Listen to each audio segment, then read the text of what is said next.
Welcome to the Executive Hub, the podcast that helps you grow your business with simple tips and strategies. This episode is brought to you by Persyo, the experts in creating simple marketing strategies for your business.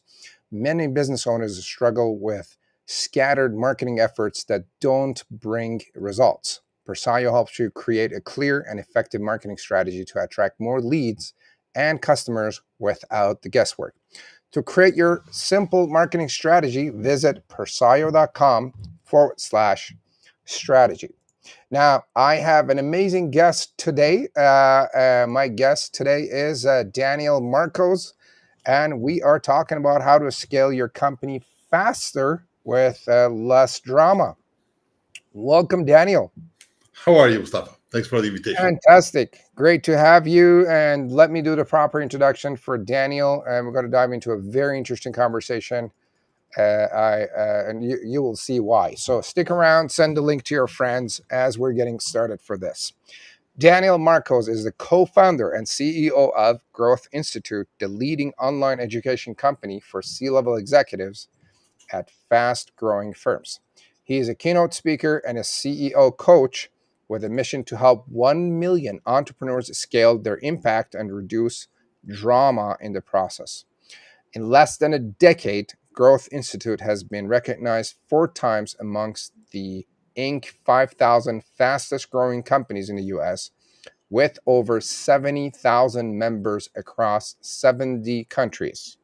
Well done, Daniel. That is amazing. Welcome to the show. Thank you very much, Mustafa. Thanks for the invitation. Where about are you? I am in my home in Austin, Texas. And what's it like out there? Is it warm? Is it snowing? Or Pretty warm. We're 80 degrees earlier today. man, it's like minus 30 degrees up here in Canada. No, not in Texas.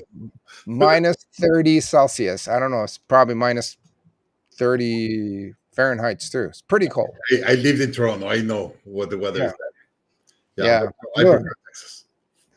Beauty. We'll get into your story. Actually, tell us about your story, Daniel. What is your story?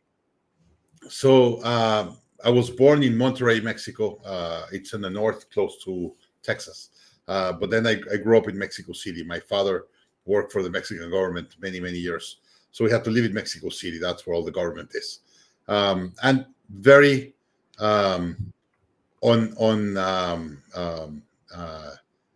someone that did not stood when I was a kid. I was just a nice guy in school, and I got beat a couple of times because I was not a sportive kid. But that kind of pushed me to say, no, I need to be different. I need to make something big. And my form is business, and that's what I found my strength and my way. When I was in my 20s, I lived in London for a year, working for a broker there. Then I lived in Hong Kong for 2 years, but I really wanted to be an entrepreneur. So when I was 25, I started my first internet business, 1998. It was just starting. And I used to work for a brokerage house for 3 years. So I understood stock trading. And there was no way to do online stock trading in Mexico in 1998. In the US, it started in 1996 or 1995, 2 3 years before. So I said, I'm going to do what is happening in the US, do it in Mexico. But I was 25, 26. So I tried to raise money. I was denied. I tried to bring E-Trade or a brokerage house from the US to operate in Mexico. They said no. So I tried several ways and I couldn't get anything done. And my father, one day, I was very frustrated that I couldn't do anything. By the way, I tried to get a brokerage house license or a brokerage license in Mexico, and they laughed me out of the office. At that moment, Mexico had like 10 brokerage offices or companies, and they're all owned by 60-year-olds, right? Very well known by the system. So when a 25-year-old goes and wants to do a trading online brokerage, they just laugh me out of the office. Right. So I was very depressed that night, and I had dinner with my dad. And he said, what can you do with your resource and your knowledge that when E-Trade comes to Mexico, or the first one that wants to do stock trading online comes to Mexico, they're going to need you. And I said, well, they're going to need 2 things. They're going to need to have a website and a team that knows how to run an operation online. And 2, they need to have a group of clients that are used to buying and selling stock online. So I built like kind of a Yahoo Finance tool with stock trading and all, but all paper, not real stocks, just games and a lot of information data. As an example, I was the first one to put stocks data online for free. So the only way you could, if you want to see how Cemex or Telmex or whatever stock was the price, you had to watch the news at 6 p.m. and just get to the scroll. You could wait for a newspaper the next day, or you pay $3,000 for a Reuters screen. That was it. And I was the first one to put them online for free with 20 minutes delay in Mexico. So I just went online and I grew up like crazy. You can't imagine the traffic we had a couple of months after starting because we're the only ones in the market. And then when the first big company wanted to start of trading in Mexico, I was the biggest one by far. I had a team to do it. We had clients interested. We have database. We have everything. So I got acquired by an Argentinian company that was in the process of raising $50 million with JP Morgan. They had raised 10 million with Chase, and they were raising 50 million with JP Morgan. And let me just give you kind of a sense of the situation. 1998 in Mexico, there was not even one venture capital fund in the country in existence. So if you had to raise In Mexico, you had to raise money with angel investors. There were no professional venture investors in the whole country. There were 2 private equity funds, but you had to be doing 20, 30 million revenue before they even look at you. And there was no venture funding. And by the way, there was no angel investors. You had to go to family offices and raise money. So I had raised $200,000 to start my business with just friends and stuff. And my competitor had raised 10 million and he was going to raise 50. So he called me and said, hey, I need to open Mexico on Monday. If not, JP Morgan will not give me the money. Do you want to be with me or against me? And I was like, let's put a price. So I put a price. He acquired me immediately. I joined his operation. He did the same with a company in Brazil.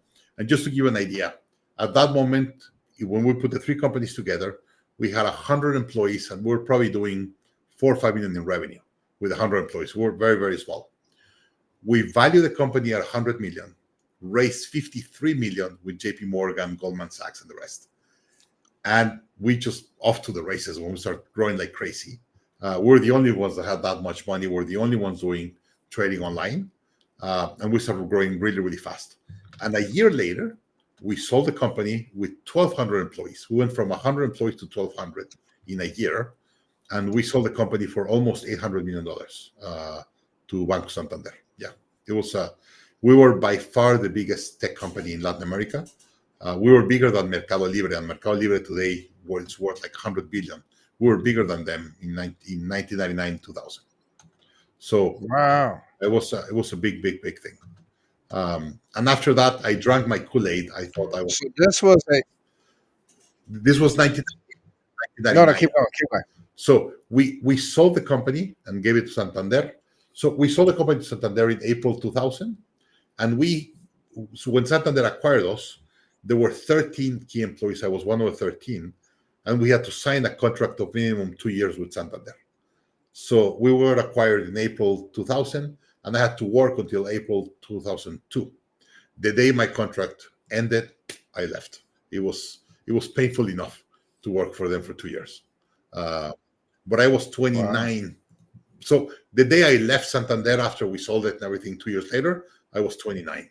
So it was a lot of growth very early in my career. And I worked 20 hours a day for the last 2 years. But we learned a lot. And for my age, I made a lot of money, not as much as I should. I never understood what stock options were and valuation. Like I had no idea of all of that because there's no industry in the market. No one understands it. So I made a lot of mistakes the way I sold it and the rest. But it was a great experience. We gained a lot of experience. We got a lot of exposure, giving conference all over the world and the rest. And then I drank my own Kool-Aid and said, I'm untouchable. I'm going to do it again. So I took a round the world trip with my wife. We traveled like 16 or 17 months around the world. I had money in the bank, no kids, just married. So I decided to travel, and we traveled for a little bit. And then I ended up doing an MBA in Babson in Boston, and then moved to Austin to open my next company. and it was 2004 already. And we opened a mortgage bank to finance undocumented Hispanics. We got a line of credit with Goldman Sachs, 500 million to finance homes for undocumented. And we start growing like crazy, 120 employees, 3 offices, an insurance company, a title company. And again, we're doing all of the big growth. And 2007 came in. And when the subprime bubble burst, I was the subprime of the subprime. There was no one more subprime than me. And I got destroyed. It was really bad. I lost all my capital. I lost all my capital in my investors. And I was $1 million in debt. When everything finished, I lost my company. I had to shut it down. My visa was attached to my business. So no business, no visa, get out of the country. So I had 3 months to get my family out. Oh, I you was on were a on working visa. visa. I'm a Mexican citizen, so I was on a working visa. And then $1 million in debt and no job. So it was a pretty rough conversation with my wife. And I had to go back to Mexico and back to Mexico. And that's when I started coaching with Vern. And I became a CEO coach in 2009. And I've been coaching since, and then we did Growth Institute. But it was a really rough moment. And by the way, let me tell the story because it's important. I got several calls of people that matter. So when I went under and I was depressed, and I spoke with a lot of people I haven't spoken in a long time. And there were 3 or 4 calls that changed everything. But I'm going to tell the one that is related to this podcast. Vern Harnish called me. Vern was my mentor and he was my coach when I had my company growing really fast.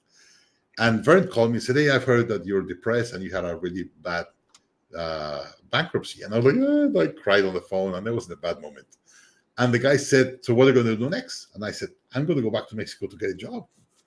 I just need money to pay for my kids' school and food on the table." And he said, "And how are you going to pay your debt?" So I was $1 million in debt at 10% interest. So just my interest of the debt was $100,000 a year. When I went back to Mexico, I got $100,000 job.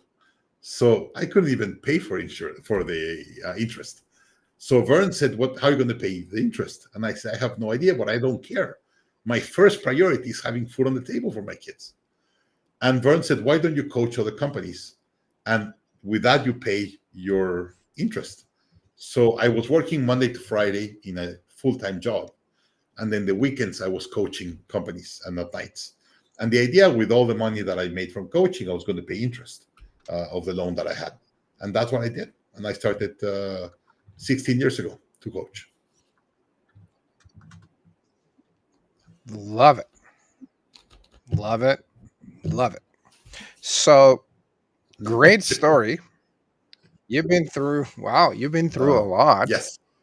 Like any other entrepreneur, I like to do things big on the good side and good on the You've bad done side. things. Yeah, you've been up and then went down and then went up again and then down and then up again. And we'll get into more of it. So what do you do today? Who do you serve and So what do today you I have do 2 for them? companies. I have a consulting company. I continue to coach in scaling up methodology. And now I have transitioned a little bit more to CEO coaching. I implement probably 20 or 30 companies scaling up a year, but I have a group of 8 coaches that I do the strategy, and then my group of coaches do the rest of the implementation. And on top of that, I coach a lot of CEOs on how to be the CEO of a company that scales. And there, I'm getting clients, much bigger companies, 200 million, 500 million, 850 million. I've coached 6 CEOs that do over $1 billion in revenue in my 15 years. And they don't have a money problem. They don't have a company problem. They have more personal problems. How to inherit their kids, who to give their money, how to hire their family members, help them design their second half of their life. Your first half of your life, it's all about you making money and being great. When you have a company and doing 500 million in revenue, making money doesn't move you anymore. And I have a client doing 600 million revenue in his 40s. And that guy, he said, I don't care about making money anymore. Now I have a company that I became a slave of my company, and now I need to figure out what to do with my life. So yeah, Get how to out. get out. I have 4 companies of clients that we're in the process of selling now, but most importantly, help them design their next life, their second half of their life. So I coach a lot of CEOs on their second half of what to do. I'm 52. Love it. I went through that process myself the last probably 7 years or so. After my bankruptcy, I worked really, really hard for many, many years, and kind of came back and made some money and became more stable financially. But then I started questioning my life again. Hey, why is this all about making money? And then I went through a process. I led a couple of courses and workshops on the subject. And now I've been called by CEOs asking for the same. So being a CEO of a Beautiful. scaling company, it has its own challenges. And that's what I do the most. Which is, I guess, leading to my next question is, and which is, what is the problem that you solve, and how do you solve it? So usually a CEO or a person with a lot of ambition and they want to do big things, they put a priority and said, I want to do this, or I want to have a goal of whatever. I want to do $100 million company. And I was like, okay, but before you have a $100 million company or a $50 million company or a $10 million company, you have to become that person. Today, you're executing at a $5 million company, and you could not build a $10 million company if you don't operate like a $10 million CEO. So let me do an example on an easier example, and then I'll come back to that. People say, I want to lose 30 pounds. I'm overweight. I want to lose 30 pounds. And I was like, great. Who's that person that weighs 30 pounds less? Well, no, I'm going to diet. And I was like, no, it's not about diet. It's who do you have to become to be able to be a person that weighs 30 pounds less, right? It's someone that eats way better. It's someone that goes to the gym 4 times a week. It's someone that has dessert probably just once a week or once every 2 weeks.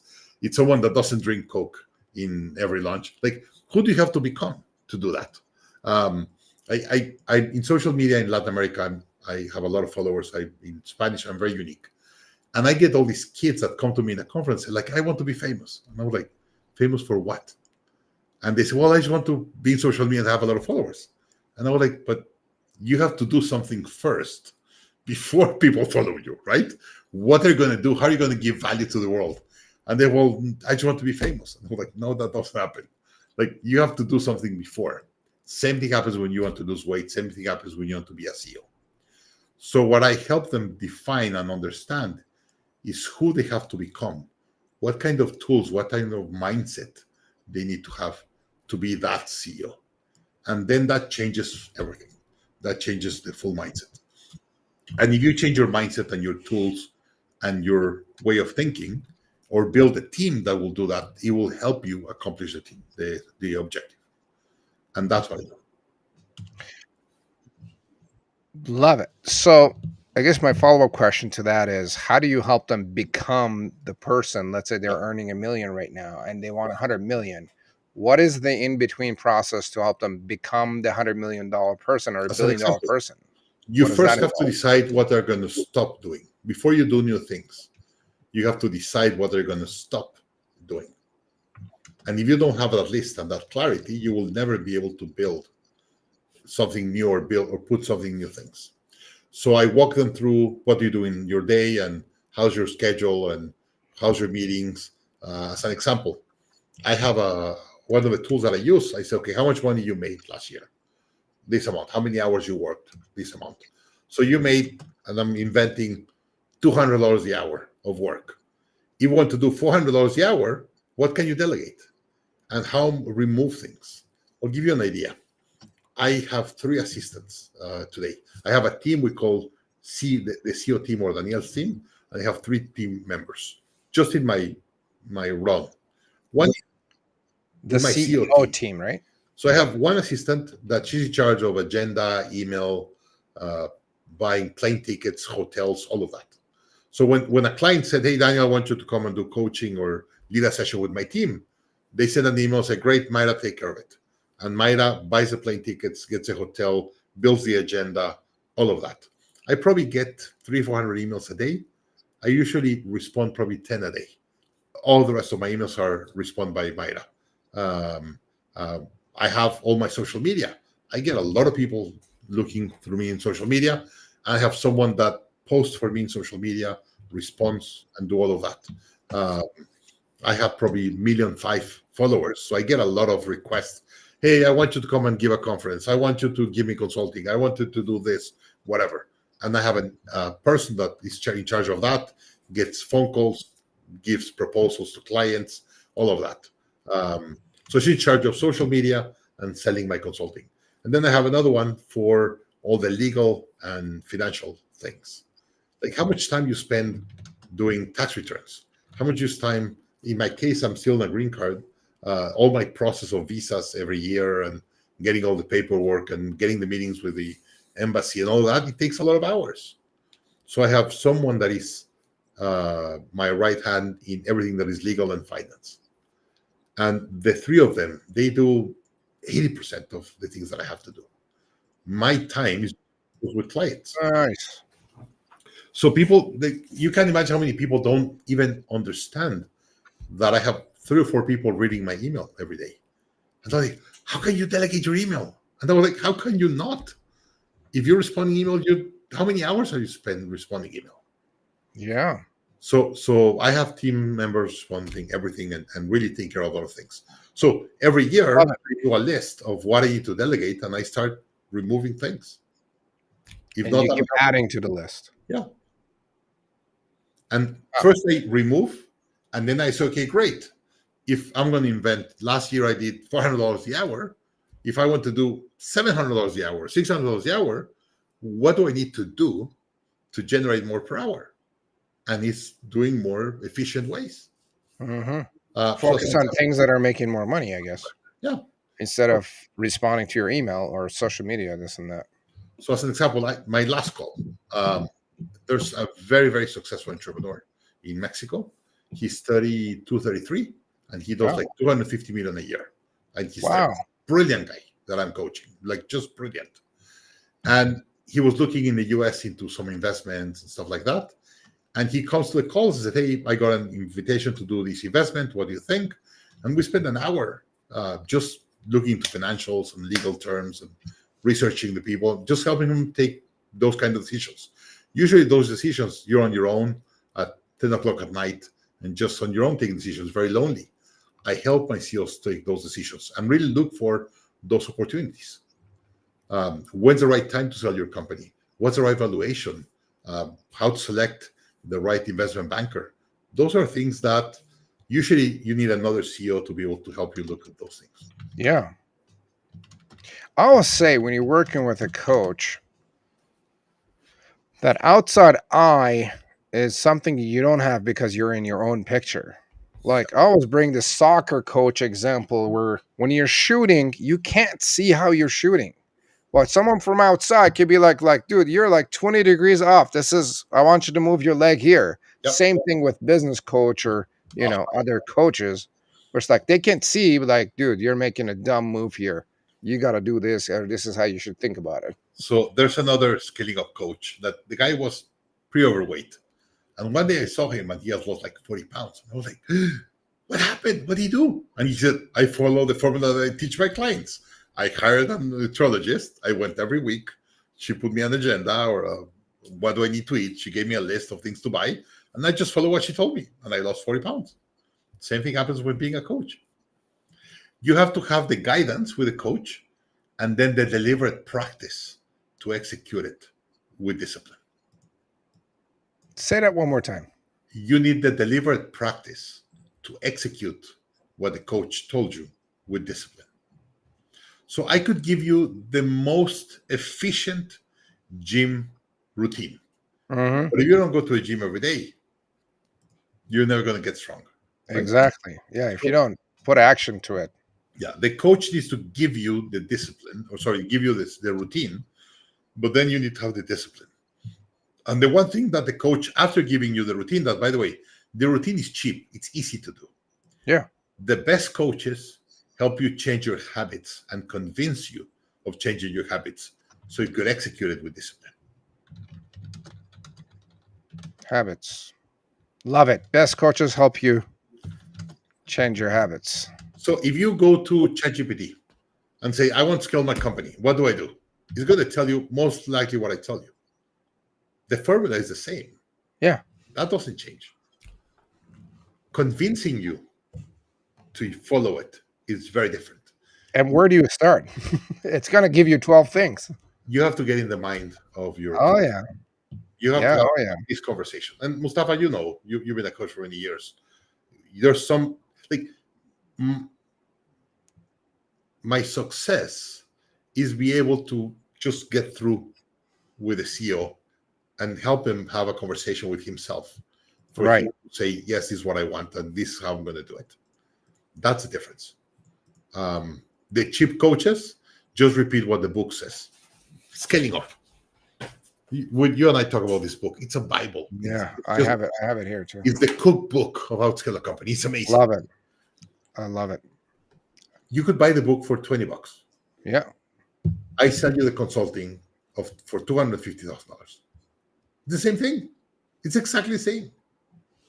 But you want me to fly to your company, convince your team members, negotiate your priorities, set up the right dashboards, get the right KPIs.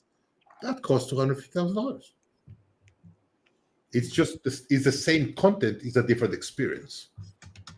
So the best coaches are able to figure out the right experience for the companies to do the changes they need to make.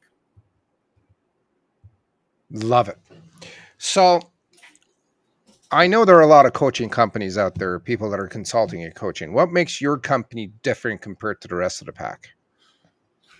Several things. So I started as a coach, and then we did Growth Institute. And let me walk you through what happened. 4 years into being a coach, I had paid my $1 million plus interest. So 4 years. In 4 years. Oh, in the 5th year, I ended up paying everything. Yeah.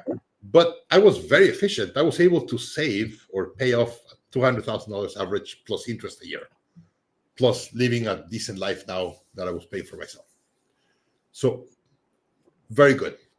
But then my second son was born, and my wife came to me and said, you travel around 260 nights a year. Do you want to be a dad or you want to be a consultant? And I was like, I want to be a dad. And he said, great. So what are you going to do? So I started thinking, and I said, I'm an internet person. The speed of the internet the broadband was getting pretty widely available. And I said, I'm going to teach what I do, but online. And I went and got a consulting of $200,000 or $150,000 into a course for $2,000. And now in that program, we get like 2,000 companies into different online courses every year. So we've coached like 21,000 companies in like almost 80 countries around the world, teaching them online how to scale their company, how to become better CEOs, how to do all of these things. So we teach CEOs and scaling company management teams on what are the right structures and process and everything online. And that's what we do today. Indeed, we do way more revenue in online education than coaching. I'm going to continue doing coaching because I love it. I really love to get engaged with clients. But the online, it's a better way for mid-market companies, price and format, to be able to get the experience. So I'll give you an idea. For $2,000, you learn scaling up. You get 9 hours of content of Vern teaching you scaling up. And then you get like 10 hours of group coaching calls with a coach guiding you in the process, answering your questions, getting you all stuck, and giving you all the steps that you have to do it and how to do it. And it's game changer. We reduce the price by leveraging technology 100 to 1. So we get way more companies online than in person. Beautiful. So do you have a major focus on selling the online courses? So the one we sell the most is scaling up. And the way we sell scaling up is through a membership called GI Plus. And GI Plus has scaling up, the class. It has like 100 courses that go with scaling up, probably an hour courses. And then there's like 10 live sessions every month, 2 of them with me.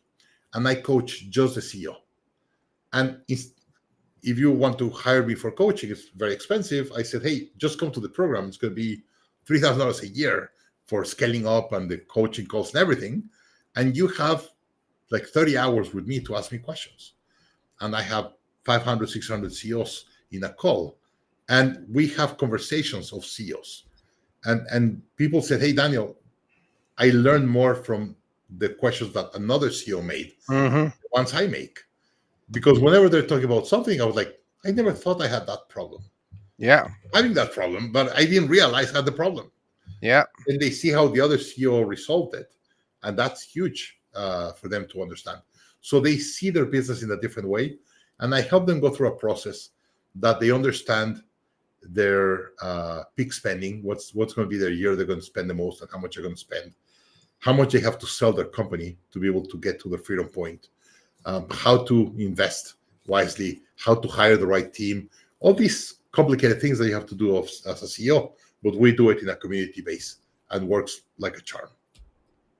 Love it. Another thing I like about the community-based kind of coaching is like people are people like me, and I've been there and I've been in that shoes where I have a problem and I think I'm the only one that has the problem and I feel pretty stupid about it. Yeah. And then when I show up in a mastermind session or a coaching session and someone else talks it about it, I'm like, oh my God, I thought I was alone on that. and then everybody else is like, yep, I've had that problem. Yeah. And I love it. It's way more powerful than one-on-one, and it costs a 100th or a 50th of the price. Absolutely. So I 100% agree with you. Love it. Daniel, let me go into this. I think it's just really important. The other thing that people really get in the community that we have, they get a lot of knowledge of the stage their company's at and what type of entrepreneur. Let me just walk you through this, because this is game changer for you to run your company. There's 3 types of entrepreneurs in the world. That's what we call the mountain climber. I'm a mountain climber. I want to do something big. I want to make big things. I want to build big companies. But that's who I am. That's my nature. That's a mountain climber. The other one is like Elon Musk is a mountain climber. He's the mountain climber, right? Like this guy does great big things and aggressive things, and many 5 mountains at the same time. Just because he's Elon Musk, right? Then the second one is what we call a freedom fighter. And a freedom fighter is someone that what they want is independence. So Daniel, I want my business with the least amount of drama, least employees, least payroll, and I want something with low drama, but that finance the quality of life that I want. Vern is the perfect lifestyle or business owner, you want to call it, or freedom fighter. So if you understand the scaling up ecosystem, rough numbers, but we're doing over $100 million in revenue in the scaling up ecosystem. Vern has 2 or 3 employees. His operation is extremely simple, but Vern partners with mountain climbers like me to scale his company, and he does it brilliantly. Like, how brilliant is to be able to go and partner with mountain climbers, and you take all the risk, you take all the drama, you work 20 hours, and we grow his brand, and he's brilliant, and I love it. You can't imagine how well the partnership works, because we are different entrepreneurs and we complement really well, right? So that's a freedom fighter. And the third one is the artist. They want to do a really good product. Indeed, Steve Jobs, he was an amazing artist, right? That's the way he saw himself, building the best products. Indeed, this morning was my morning ritual. I'm reading this book. It's a book that Steve Jobs did before he died that gave him to his employees. It's not for sale. I bought it from an Apple employee. And the first paragraph, it's Steve Jobs talking about product. It's like, you can't imagine his first words. He said,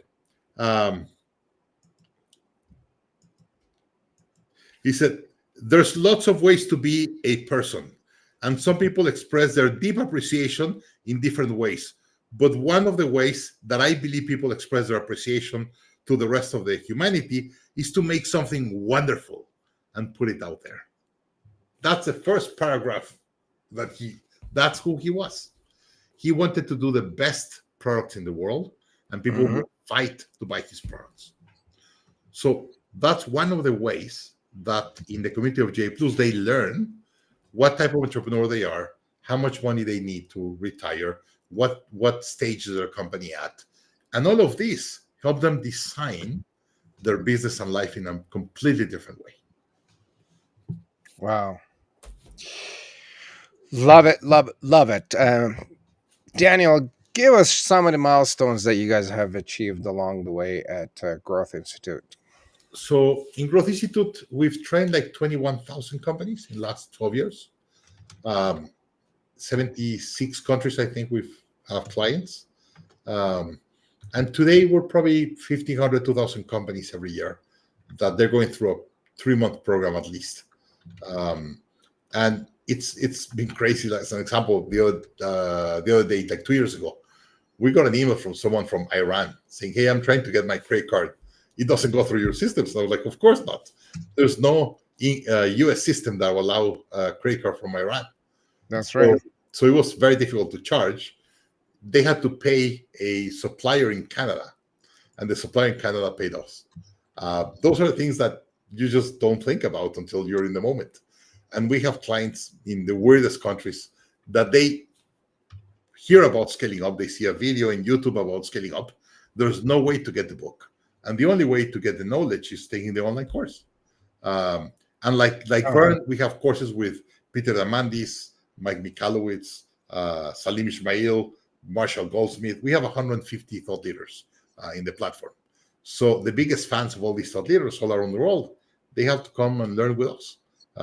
And that's the way we reach out people all over. Wow. So I was born in Iran myself. Oh, wow. That's interesting. And so when you moved to Canada? 25 years ago. I grew up here in Canada. And when I learned the book and read the book, I told my brother, he read it. I wouldn't be surprised if the guy who tried to sign up is somehow connected to my brother. Thank you, Mustafa. You never know. Hussein, let me, I'll go to my hotspot. I'll let you know. You never know. You never know. So what would you say? Sorry, is your brother Sayed or Moin? Yes. No. You're kidding me. No. I have a Sayed, Moin Husseini. That's my brother. Delcarino.com. And that's my brother. Holy shit. Is that him trying to sign up? I'll tell you what he, give me 1 second. Job title. I need to see the full contact. Give me 1 second. Oh, it's a small world, isn't it? So he's in my HubSpot. But he said he's in Spain. I have him tagged in Spain. Maybe they were trying to pay and it wouldn't take it and they had to change the country or credit card to Spain or something. Yeah, I think he took scaling up with us. Wow. It's a small world, isn't it? Small world. I didn't even tell him about our interview today. He's going to be excited to hear that. Tell him. And yes, I just went to my HubSpot. We have a database of probably 500,000 entrepreneurs, and his name is there. My goodness. So, Daniel, what would you say is some of the challenges that you faced while reaching those milestones along the way? So people laugh about it, but I have the same issues that you guys have. Doing bad hires and strategy and cash flow, and same. I just understand them better and get frustrated less. But I have the same issues as any other scaling company. So I am very open with my community, and I kind of walk them through that I had hired this super new, great sales manager, and 2 months later, it was a disaster. I had to fire him. And then those kind of things. Like I have the same issues that you guys have. I just understand them more and are able to get less mad for them. But really, it's the same thing. So as an example, I always say that the biggest valley of death between stages of companies, you have to go through valleys of death. That's something I learned from Vern in MIT 24 years ago. Today, I'm in the valley of death between stage 2 and 3. So stage 2, you end around 20 employees. Stage 3, you get between 20 to 80 to 100. And today I'm around 40, 60 members in Growth Institute. So I'm in the middle of the valley of death.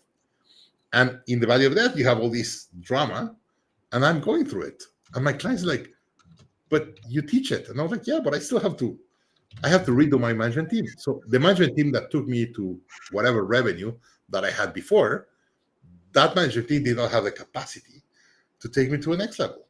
So I hired a much more experienced management team, more expensive management team. My first management team, it was full of very young people, amazing attitude. They worked like crazy 20 hours, but they just didn't have the knowledge of how to do things. So I'll give you an example. My new head of customer success, she's been with me for a year. She was the head of customer success for American Express in Mexico. Imagine the knowledge that she has and systems of how to do customer success. Mm-hmm. The guy that I had before, super nice guy, worked 20 hours a day, but just didn't have the training and access that she had in American Express. I have a new council of learning and development, and this happened last year. That was one of my biggest things that happened last year. In September, joined Growth Institute. Sherry Conaway, she was the head of human resources or people at Southwest Airlines. She got 74,000 employees. She retired, and I called her and said, hey, please come and work for me. And she was like, that's never going to happen.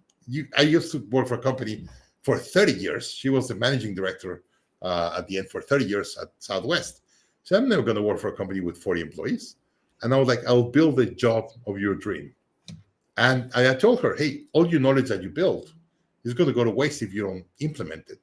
Here I have 2,000, 3,000 companies every year that you could impact. And she joined Growth Institute.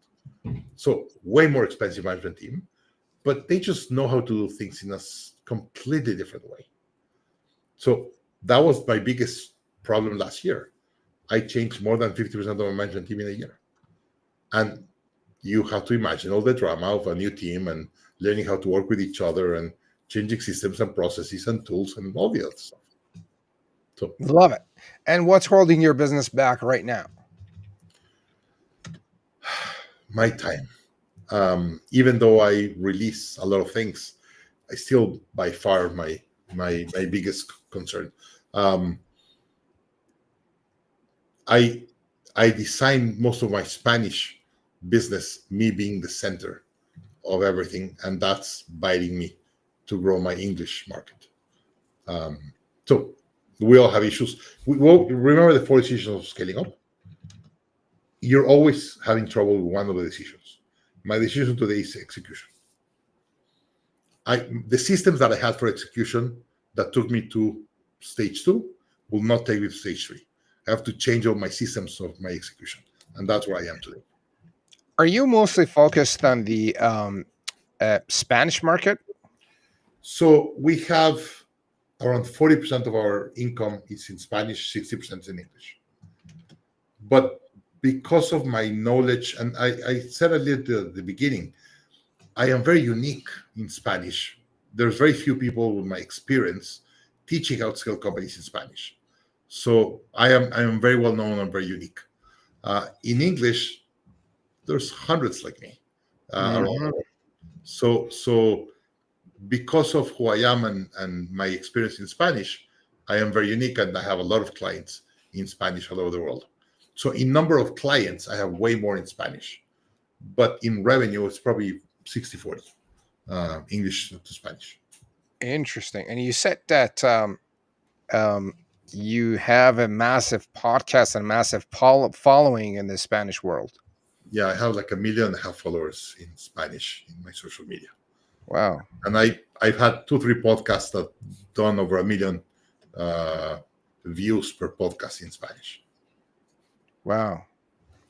Again, if you go to any browser in Spanish and said I want to scale my company, my name comes probably top 4. The first 4 out of the first 10, my name is. And I dominate the Spanish market a lot just because of the complexity and the competition. Beautiful. Daniel, who has had a major influence on your journey as a leader? As a leader. Mm-hmm. Who has had a major influence on you? First, my employees. I learn from my employees more than anything. Um, Two books. I've read probably 1,200 business books.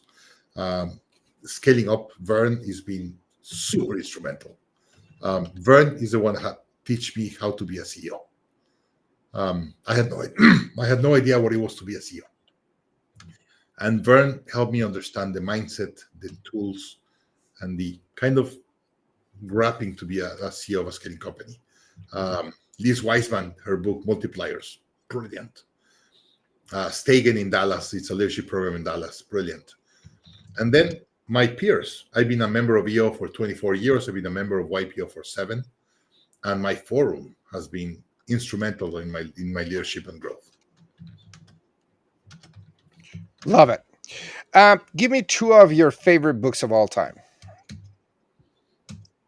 Favorite books of all time. A couple of books that has had probably the most impact on your life or business. Great by Choice, Jim Mhm. Collins, is the best book of Jim Collins for us, for the mid markets. Scaling Up, of course, it's the book that I have got the most value around the world. And then there's one that is my favorite fun book, The Hard Things About Hard Things. I love that book. Oh, every time I complain that I'm having a hard day or month or year, I read that book and I'm like, oh my God, I'm walking Disneyland compared to what happened with this guy. My goodness. Love it. I have read Scaling Up probably 2 or 3 times. I've read The Hard Things About Hard Things. I've read Good to Great, but Not Great by Choice. So do me a favor. Great by Choice. Read 2 chapters.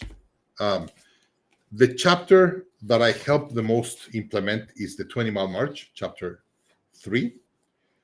But my favorite chapter of all business books is chapter 7. It's called Return on Luck. So let me walk you through that because it's just brilliant. So Jim Collins with data, Jim Collins, the data guy. He proves with data we all have good and bad luck. We all have good and bad luck. The difference is how much you get impacted by bad luck and how much return you give from good luck. That's the difference in life, right? Like as an example, I'm from Mexico, you're from Canada. Trump put tariffs a couple of days ago and then he backed out, right? All Mexican entrepreneurs and all US entrepreneurs were going to be impacted, or Canadian entrepreneurs. The difference is how much bad luck is going to hit you. And whenever there's good luck, how much return you're going to give on good luck. That's a game. Love it. So it's my favorite chapter ever of business that I've read. I will definitely pick it up. Please, I think I strongly recommend it. I will pick it up. Love it. Daniel, what advice made a big impact on your life or business?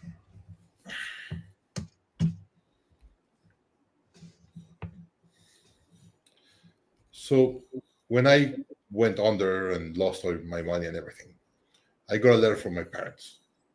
And as I said, I got several calls that were very important. There was one letter from my parents. And the letter told me that they love me and all that. And that was very important. But at the end, it said, you get very few opportunities in life to learn fast. You have that opportunity in front of you, but because you have so much pain, you're not willing to look at it to learn. So my parents recommended that we hired a coach we hired a yogi, a guy that led planning sessions and yogi sessions. And we did like an intervention. It was my parents, my wife, and myself in a room for 2 days. That was rough. But oh my God, it changed everything in my life. So my parents in that letter. I have that letter. It's there. It's in that box. Beautiful. Love it. Love it. Love it. Daniel, this was a great conversation. Thank you very much. Really appreciate the knowledge, the expertise, the wisdom that you shared. Is there a question, actually, before I finish, is there a question that I didn't ask that if I did would have added value to people that are watching or listening? And if so, what is it and what is the answer? I think the stages of how companies grow and how you have to evolve from entrepreneur, it's really important. It didn't came up. but it's extremely important.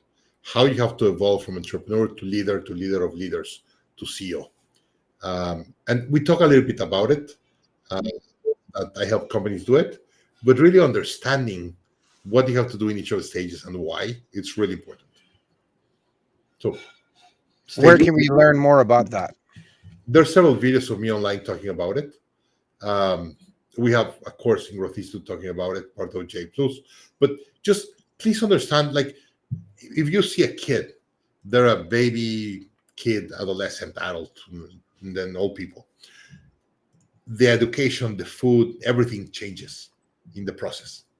We see companies the same. And I tell people, hey, an employee that was amazing when your company was doing 1 million is not going to be even remotely as important when the company is doing 10 or 20 million. Indeed, I tell them, what do you feed your baby when they're a year old? And they say a Gerber. And I said, when your kid is 5 or 10, do you feed them with the Gerber? And they said, no, they need other food. And I was like, great. Same thing as with your company. So I always ask, and by the way, the Gerber is still an amazing food. It just doesn't fit on the stage. So I ask my clients, how many Gerbers do you have in your company? And they're like, oh my God, I have like 20%. But I'm loyal. They were so important to me when I started my company that I could not fire them. They're part of my family, Love it. but they're not adding value. Sorry. What is it? Is it Malcolm Gladwell or someone else saying what got you here won't get you there?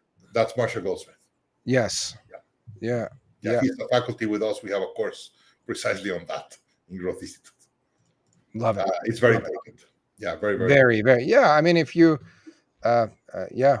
I, look, I'm sure we would have no problem geeking out on the business stuff for the next 3 hours without running out of time or ideas or Yeah, things to um, we'll uh, follow through in the talk. next one. 100%. So where can people reach you and find out more about your business and the rest of Uh, it? growthinstitute.com. That's my company, where we teach all these courses. If you go to Instagram, the one that I see the most is danielmarcos.scale, or LinkedIn, Daniel Marcos in LinkedIn. Beautiful. And Yeah, my problem with LinkedIn is I already reached my cap. So you could follow me, but we could not be friends. I didn't that's great. understand that. LinkedIn has a cap of 30,000 people. And I got to my cap like 5 years ago. So I get all these people inviting me to connect, and I just have to say no. In Instagram, I continue to add friends. 100%. So again, if you're watching or listening, go to growthinstitute.com. Reach out to Daniel's team, get support, take on the courses that they have on the site and they're offering. Pick up the book. Scaling Up is a great book. I've probably read it 3 maybe to 5 times, and you get a ton out of it. And if you have any questions for me or for Daniel, put it in the comments and we'll do our best to get back to you. You've been watching and listening another episode of the Executive Hub Show with my guest, Daniel Marcos from the Growth Institute. Hope you have a great day, and we will see you in our next episode. Thank you very much for the invitation.